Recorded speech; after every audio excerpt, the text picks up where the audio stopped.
ভারতীয় আইনে বলেছে যদি আপনি অশিক্ষিত থাকেন, আপনার যারা শিক্ষিত থাকে তারা আসবে। আমার 4টা ছেলে মেয়ে রেখেছে, সে 2জন ডাক্তার, একজন কেয়ার দিয়ে MBA করে, একজন সেন্ট জেভিয়ার্স পড়ে। তাদের লোক আছে দালাল, তারা সবসময় বলছে রোহিঙ্গা। রোহিঙ্গা কোথায় খুঁজে পেল আপনারা বলুন? আমরা দেখেছি যে মুর্শিদাবাদের মানুষের প্রতি সবসময় টার্গেট বিভিন্নভাবে। একটা লোকের কি যোগ্যতা নেই মুর্শিদাবাদের? এই একটা লোকের নাম উঠলে যারা আগে এসআই দেখেছি, একটা উঠাইলেন না। নির্বাচন কমিশনের কি বিচারিতা, কি বিজেপির হয়ে দাঁড়ালি করছে? আজ হিন্দু মুসলমান সকলকে যে আমরা দেখতে পাচ্ছি সকলে আতঙ্কে ভুগছে। আমি বলছি আপনারা কি আতঙ্কে ভুগছেন না? আপনারা দেখতে পাচ্ছেন আমার মতো লোককে যদি করতে পারে, যত লোককে হেয়ারিং ডেকেছে সারা পশ্চিমবাংলায় উঠল। মুর্শিদাবাদ মানুষ হিন্দু মুসলমান সকলকেই তারা একটা লক্ষ্য করলো না। একটা মানুষ যাদের পাসপোর্ট আছে, যাদের সার্টিফিকেট আছে, সেই মানুষগুলোকে অন্তত 80% অন্তত নির্বাচন কমিশনে ওঠা উচিত ছিল, কিন্তু সেই না করে একটি লোকেরও নাম উঠায়নি। আমরা তার তীব্র বিরোধিতা করছি। আমরা চাই যে বিচার ব্যবস্থার প্রতি আস্থা আছে, বিচার ব্যবস্থায় বাদ দেওয়ার জন্যে নির্বাচন কমিশনের বিরুদ্ধে ব্যবস্থা নক। কেন আমরা আজকে আমার কাছে ভারতীয় পাসপোর্ট আছে, আমার 2002 সালে নাম আছে, আমার বাবার নাম আছে, আমার দলিল আছে 1932 সালের দলিল আছে, তার আগেকারও আছে। আমরা এমন নয় যে আমার বাবা মারা গেছে আজ 19 বছর হলো, আমার বাবা 25 বছরে মারা গেছে। আমার বাবা দাদু সকলেরই কাগজ আমাদেরকে আছে, এবং আমার কাছে পিস্তলের লাইসেন্স আছে, পাসপোর্ট আছে, আধার কার্ড আছে, ইনকাম ট্যাক্স দিয়েছি তার আছে। তাহলে এতদিন কি আমাদের কাছে যে ট্যাক্স নিয়েছে, আমি একজন প্রতিষ্ঠিত ব্যবসায়ী হিসাবে ট্যাক্স নিয়েছে কি অবৈধ নিয়েছে সরকার? আর একটা লোকের কি যোগ্যতা নেই মুর্শিদাবাদের? যে একটা লোকের নাম উঠলে যারা আগে এসআই ডেকেছে, একটা উঠাইলেন না। নির্বাচনের কমিশনের কি বিচারিতা, কি বিজেপির হয়ে দাঁড়ালি করছে? আজ হিন্দু মুসলমান সকলকে যে আমরা দেখতে পাচ্ছি সকলে আতঙ্কে ভুগছে। আমি বলছি আপনারা কি আতঙ্কে ভুগবেন না? আমাদের মাননীয় মুখ্যমন্ত্রী বাংলার নেত্রী আছে এবং আমাদের দল আছে। আমরা চাইব প্রতিটা মানুষ নাগরিকের অধিকার আছে। যে আপনারা জানেন বলেছিল একটা বৈধ ভোটার বাদ যাবে না, কিন্তু সেটা না করে বৈধ ভোটার একটা মুর্শিদাবাদ তুলে নি। মুর্শিদাবাদের মানুষ কি অপরাধ করেছে? 11,00,000 লোককে যে একটা লোকের নাম যোগ্য মনে করেনি, তাহলে মুর্শিদাবাদের মানুষকে মানুষই মনে করে না। আমরাকে কিন্তু এই বিজেপির যারা লোক আছে দালাল, তারা সবসময় বলছে রোহিঙ্গা। রোহিঙ্গা কোথায় খুঁজে পেল আপনারা বলুন? আমরা দেখেছি যে মুর্শিদাবাদের মানুষের প্রতি সবসময় টার্গেট বিভিন্নভাবে করছে। এটা কেন করা হচ্ছে? আমরা কি ভারতীয় নয়?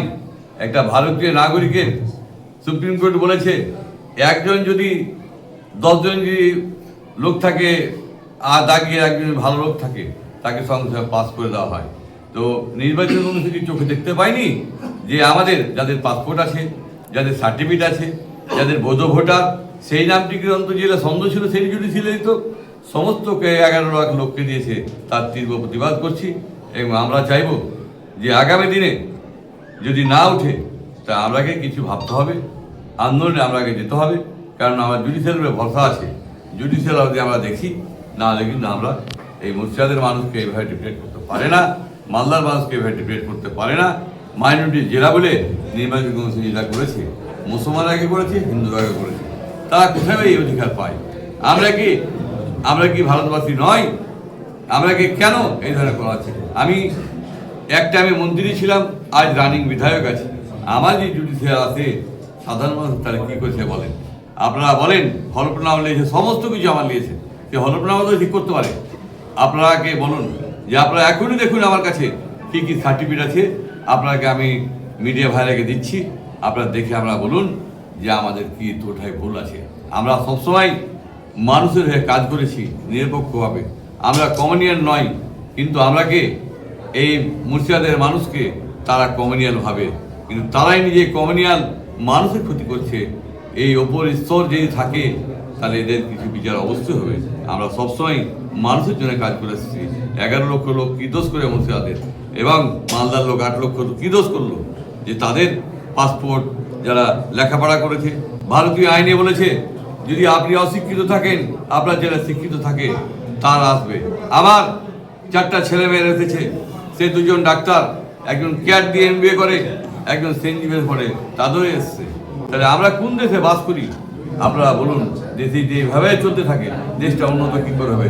আপনারা জানেন ভারতবর্ষের যে মানুষগুলো 70-25 চলে যাচ্ছে, যার 100 কোটি টাকা এই যে অত্যাচারে নিষ্পাট্টা রাজ হওয়ার জন্য, এই যে EDI CBI বিভিন্ন দপ্তর আয়করদের প্রতিদিন চিঠির কারণে দেশ ছেড়ে পালিয়ে যাচ্ছে, এটা ভারতের জন্য মঙ্গল নয়।